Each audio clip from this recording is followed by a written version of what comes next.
এক ফোন থেকে অন্য ফোনে সকল নাম্বার ট্রান্সফার করতে পারবেন মাত্র 1 মিনিটেই। অনেক সময় দেখা যায় আমাদের পুরাতন ফোনের সকল নাম্বারগুলো আমাদের নতুন ফোনে ট্রান্সফার করতে হয়। সেই ক্ষেত্রে এই ভিডিওটি আপনার জন্য অনেক উপকারী হবে, তাই ভিডিওটি সম্পূর্ণ দেখে এখনই শিখে রাখুন। নিয়মিত এরকম ইম্পর্টেন্ট ভিডিও পাওয়ার জন্য ফলো করে রাখতে পারেন, যা আপনার অনেক কাজে দিবে।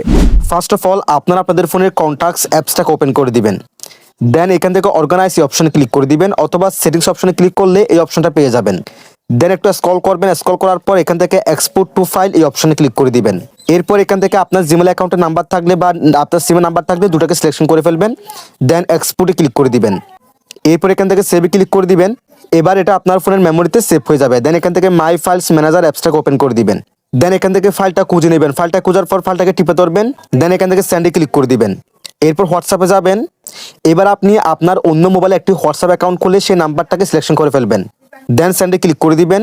এবার দেখেন ও হোয়াটসঅ্যাপে কিন্তু আমার এই ফাইলটা চলে গেছে, এবং দেখেন যে ফাইলটা আমি সেন্ড করেছি সেটা এখানে চলে আসছে। দেন এখানে বিওলে ক্লিক করে দিব, এবং দেখেন সেভ করা নাম্বারগুলো এখানে খুব সহজে দেখতে পাচ্ছি।